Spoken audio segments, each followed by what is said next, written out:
こんにちは、加藤です。今日はアルストロメリアという花を、これまた生徒さんが持ってきてくれたお花なんですけれども、一輪、下書きを書いていこうと思います。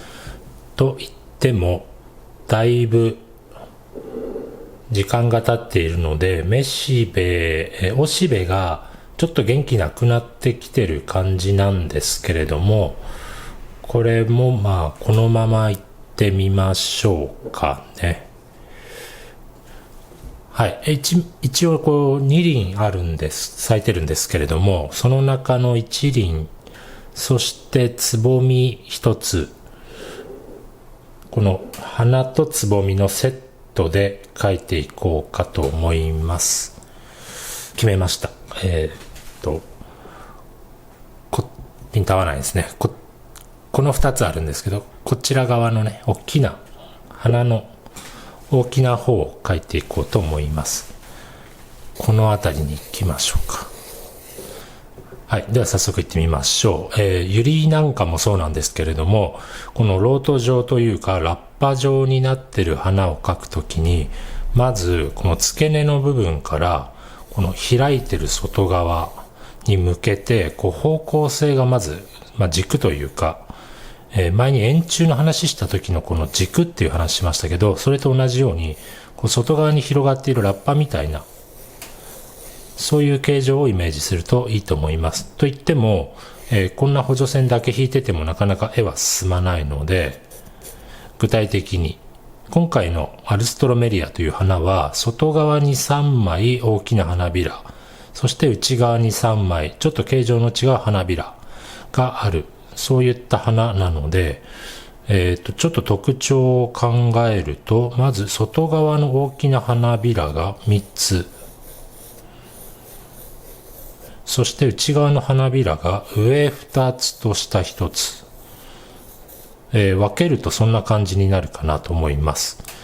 で、毎回言いますけれども、自分側に向かって飛び出てくる花びらとか葉っぱっていうのが非常に描きづらくて、皆さんそこで少しなんて言うんでしょう、自信をなくされるんじゃないかと思うんですが、そういった方は形状をやっぱり観念で捉えがちな人だと思うんですね。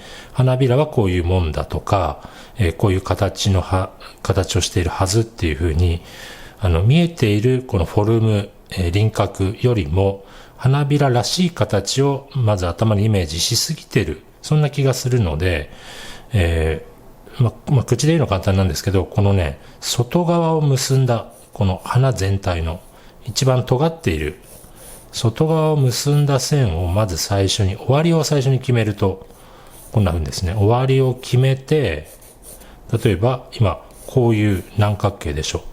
多角形に最初に集約してみる。で、書き急がないで、この段階で、この多角形が似てるかどうかを比べます。例えば、この角とこの角がこんな角度になってますけど、合ってるのかな？いや、この角はもうちょっとこっち側に飛び出てた方がいいかなとか、最初にね、終わりを決めてあげるんですね。終わりありき。最初に終わりありき。どこまで行くっていう最後の形の一番端っこをよく見て、最初に端っこ決めてあげると、で、ここを揺るがないように、変えないように進めていくと、比較的その内側の形は合わせやすくなってきます。まず外側の多角形。次にここが中心部分。最初に軸決めましたけど、そこから見えてくる。ここから見え始める。見え始めるというのは、ここに手前に花びらが一枚あるせいで、この裏側見えないんですね。この花びらで隠れちゃって。なんですけど、ここの軸の部分に沿って、他の花びらも全部外側に向かって出てきていると。この軸の部分ですね。茎の全部が集合する部分。こんな感じで。はい。大きな作りがだいたい決まったところで、ここの花びらを見ていこうと思います。始まりはもうここって決めました。軸、ここ。すべてここから外側に向かって、二点通しでいう消失点みたいな、全部ここに集まるっていうことですね。花びらはすべてここから出てくる。ここから外へ向かって線が開いていくというかね、そういう感じで常にここを忘れずに、この軸の部分を忘れずに。はい。で、だいぶこう、形をいっぱい描いてくると、絵がごちゃごちゃしてくるので、途中で練りゴムでトントントンと余計な線を押さえながら、自分で見てわかる程度に少しね、整えます。ちょっとね、このカメラの映像と私のこの見え方とね、違ってるっていうか、肉眼の方がもっと見えてるんですね。カメラだとちょっと消しすぎてる感じがするかもしれないですけど、結構ね、しっかりと見えています。こんな感じで。ふわっとしてますけれども。はい、大きな構造が決まりました。中心がここ、外側がここ。で、手前の花びらがこの辺。で、上2枚、下1枚。で、大きなのが3枚ですね。はい。ではね、ここから、どの花びらからでもいいんですけれども、描きやすいのから見ていきましょうか。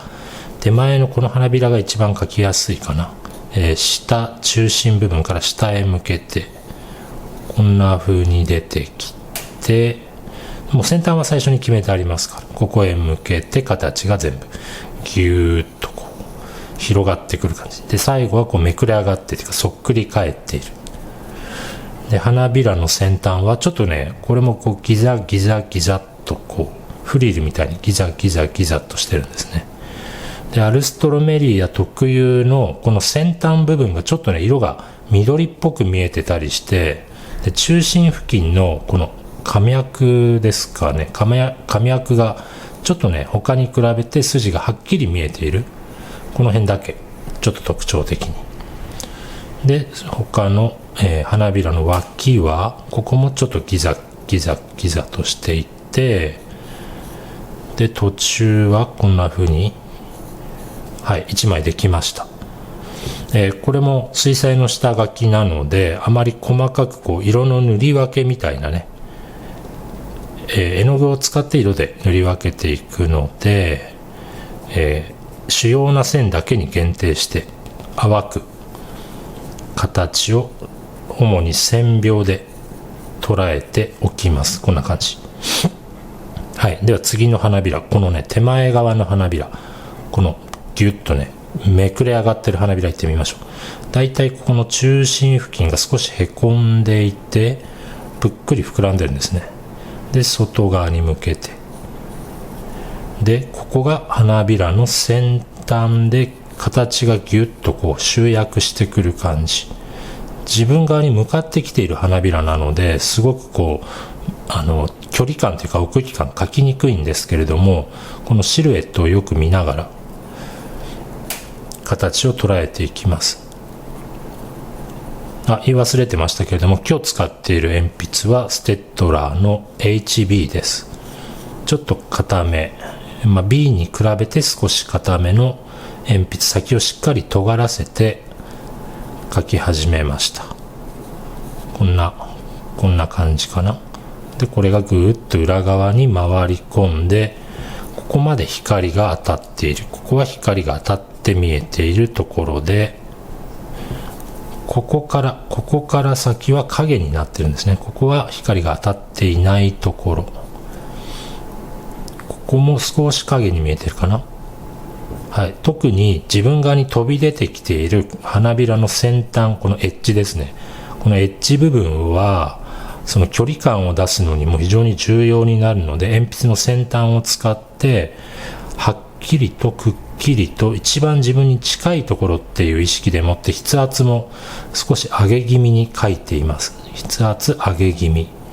シャープで鋭くて飛び出てきている感じを意識して、その代わりこの中心部分に向けて奥に向けてスッとね力を抜いていきます。スーッと力を抜いて遠くへスーッと遠くへ行ってくれるように意識しています。手前がはっきりくっきり、このエッジですね。遠くはスーッと力を抜いていく感じ。下の花びらも一緒です。ここの自分に一番近く見えているこの辺りは結構鋭いシャープな線を手前に出てきている感じを強調しつつ意識しつつ、遠くへ行くにつれて徐々にスッと力を抜いていく感覚というか感じになります。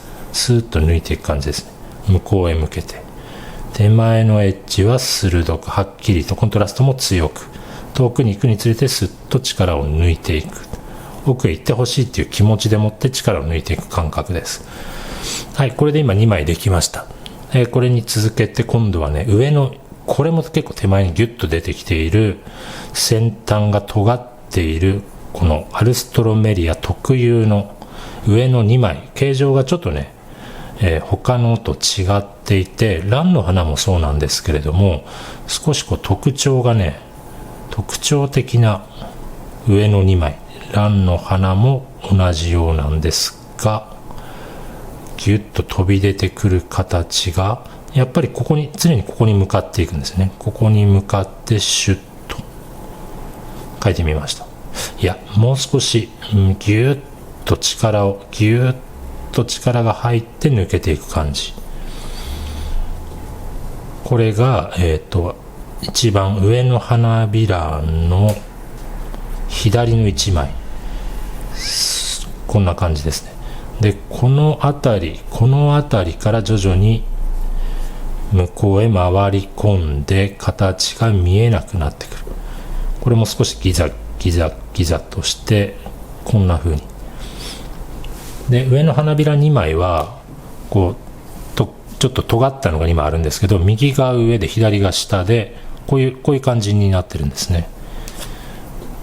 で、ここ重なるように上の2枚のもう片割れ、右側の1枚、先端がこの辺で右側の方が手前にかぶさっているので、こんな感じでしょうか。こんな風に、これ手前が、こっちが奥、こっちが手前になっています。そして花びらが少しめくれつつ、この辺ですね、めくれつつ中心へ向けて、中心部分へ向けてスッと入ってくる感じですかね。こんな感じ、ちょっと小さくなったかな。ちょっと小さくなりました。もう一回見直します。はい、一番先端がここでギュッと、そしてここら辺が中心、花の花脈の中心がこの辺りで、これが右サイド、これ左サイド、2つ大きな筋が右と左に入っていて、で、左のほっぺたというかこっちがもうちょっとだけボリュームがありますね。こんな感じ。もう少しボリュームがあって裏側に消えていく。右サイドはここの花びら少しめくれていて、こっち側に比べて、こっち側の見え方に比べると、こっちの見え方はちょっと広々と、ここが一番尖っているところですね。広々とググっときて、で、内側、中に向けてシュッと入り込む。こんな感じで、滑らかにカーブを描いて、内側に入り込む。こんな感じでしょうか。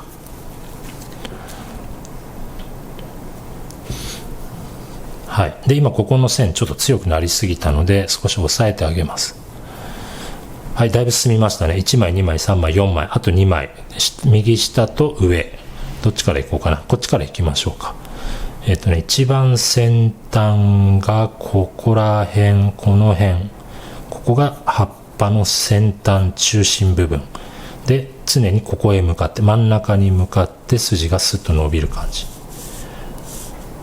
外側の花びらはあんまり花脈というかがあんまり目立っていないようですね。スッと細い薄い線でもって中心に向けて集まっていく感じ。はい。で、ここが少し絞ったような形状になっていて、花びらが外側にめくれています。外側にめくれていて、ここは少し影になってるかな。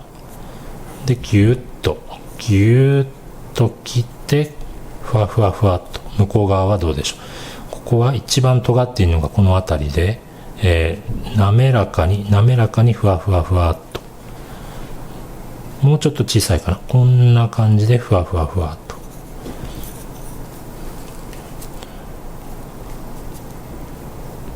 はい、下の花びら1枚決まりました。こんな感じで。最後ね、上の花びら、最後の1枚ですけれども、ちょっとこれに隠れて見えにくいですが、中心からスーッと伸びてきた、この花びらの中心の線が、ここを通って上に覗いています。先端ここです。ここが先端で、スッと左右に蝶々の羽みたいな感じで、右と左に花びらが伸び伸びと伸びている、こういう形状になってます。この辺り少しシワができながら、だけど内側に向かって形状が全て集まっていく。ちょうどここは蝶々の羽みたいな感じで面白いですね。で、ここ表がちょっと見えて裏に回り込む。葉脈というか花脈は中心に向けてこんな感じで集まっていく感じですね。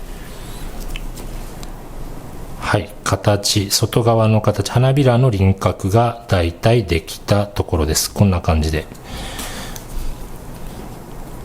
で、先ほど言っていたように手前に来るところ、自分に近いあたりは少し力を加減にして、手前奥の飛び出てくる感じを強調しておきます。こんな感じかな。はい。で、中に、なんて言うんでしょう、つぶつぶの斑点というか模様があるんですけども、これも少し書き入れておきましょう。中心から外へ向けて放射状に、小豆色みたいな模様がいくつかあるんですね。こんな感じで。いくつか模様が中心から外へ向けて、まばらなようですけど、なんかちょっと秩序、ルールがあるような感じがします。落ち着いてこういうのはね、丁寧に書きやすさを優先するんじゃなくて、そこにある形に正直に。で、間違っていたらその都度直していきましょう。直すことが怖くなくなると、絵はね、格段に進化します。最初のうちはね、結構失敗するのが怖いっていうか、直すのが怖いんで、なかなか思い切れないんですけれども、直すって覚悟を決めて、腹を決めてしまうと、あとは楽になるので、これもなんか絵が上達したいなって思ってる人の結構ポイントになると思います。直すことを躊躇しないっていうかね、失敗することを怖がらないっていう、失敗するのが絵の勉強だと思ってください。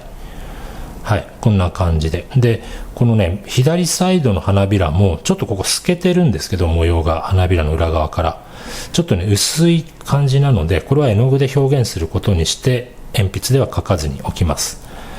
はい、花びら大体進んだところで、中のこの、めしべとおしべ描いていこうと思います。スーッと出てきて、くるんと、この辺でくるんと内側に巻き込む。これはめしべかな。右に左に1枚1本ずつ。で、鉛筆の先が丸まってると線がどうしても重なってはっきりしなくなるので、その都度鉛筆の先は削った方がいいでしょう。で、これもね、自分自身が見えていれば、分かっていれば、私の場合はこの程度見えていればいいかなと思っています。そしてちょっと元気のなくなったおしべの先端がちょっとね、元気なくなっているんですけれども、今回はこの状態のまま、あまり元気の良くないけれども、その感じを正直にね、ちょっと元気のないまま絵にしていきたいと思っています。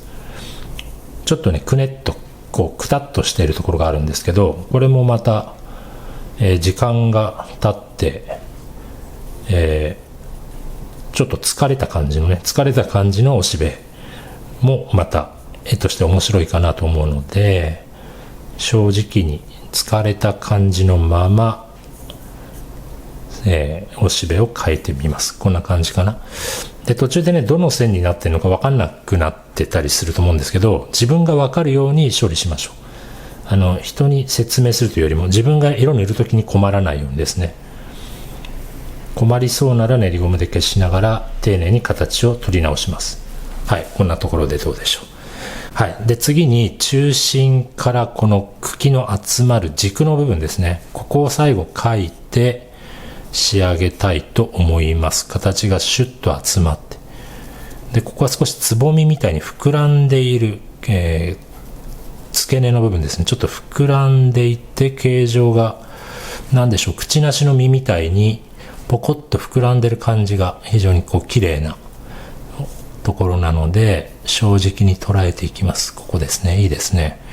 でギュッと切って、ここもギュッと切って、下に向けて少しくねっています、形状が。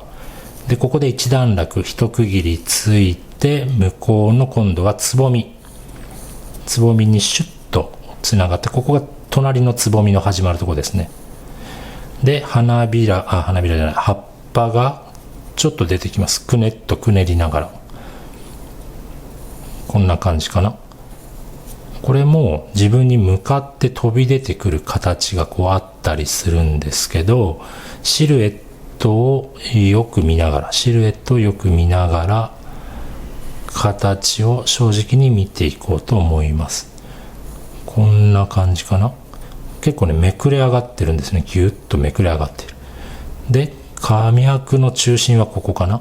ここからシュッと、特にこう花びらの髪枠とか葉っぱの葉脈とかを描くときに、水仙とか、花菖蒲とかそうなんですけれども、筋がスッと伸びているとかシュッと伸びているものを描くときに、そのね擬音にしてシュッとかスッとか言いながら描いてみるとねいいと思います。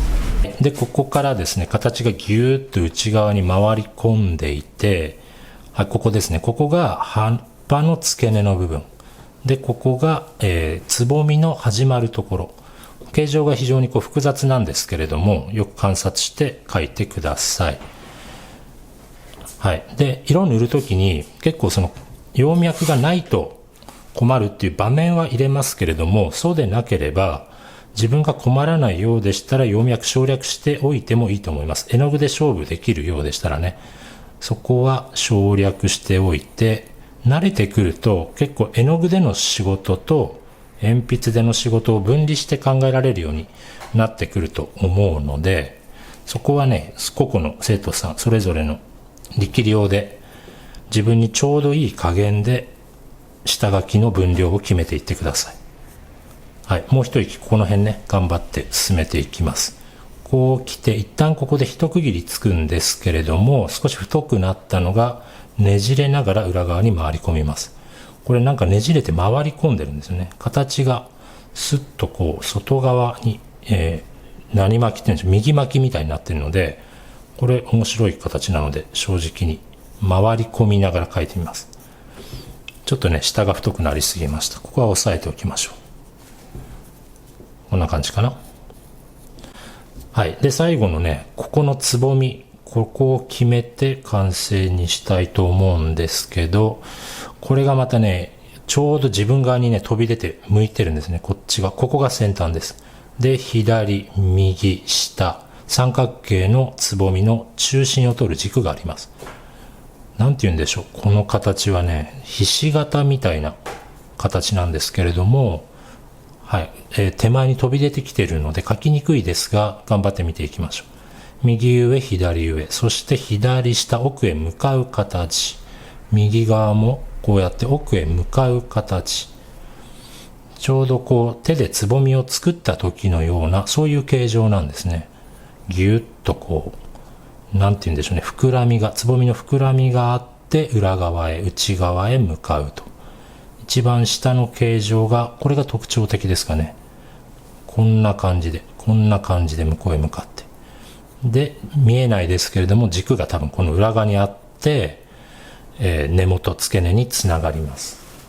で最後ここにねちょっとした葉っぱ、小さい葉っぱがあるのでここまで描いて仕上げたいですね。ここが葉っぱともう一枚この辺りに、このカーブも非常に綺麗なので正直になぞっていきます。ちょっとねここ強調しておきましょう。スッとシュッとですね、先ほど言っていた流れに応じて、イメージを線に置き換えていきます。シュッとですね。でここが向こう側の葉っぱの反対側、ここでめくれます。見えないですけれども裏側から来た線がこちらへ戻ってきて、どこへつながるんだこれ、これがこの裏側ですね。この裏側につながっていきます。はい、長らく時間かかってしまいましたけれども、こんな感じで、今日はアルストロメリア、ピンク白ですね。白色からピンクへかけて、そして先端がちょっとね、緑がかっている面白い、色調というか、色の組み合わせですけれども、のアルストロメリアの下書きをしてみました。はい、今日はこんな感じで終わりにしようと思います。で、周りのね、余計なところをちょっと消して、はい、以上で今日の動画は終わります。それではまた次の動画でお会いしましょう。さよなら。